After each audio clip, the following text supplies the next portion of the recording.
જ્યારે મા માટેના હિન્દી અને ગુજરાતી બંને અમર ગીતો એક સાથે ગવાય ત્યારે કેવું લાગે? તેરી ઉંગલી પકડ કે ચલા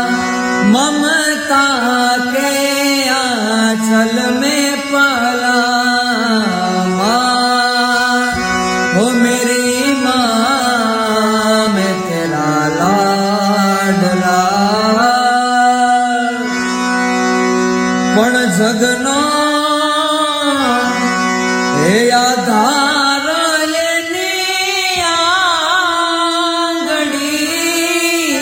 રેલો અને ના કાળા જડામાં હે કઈક ભયા કોડ રે જાનની નિજોડ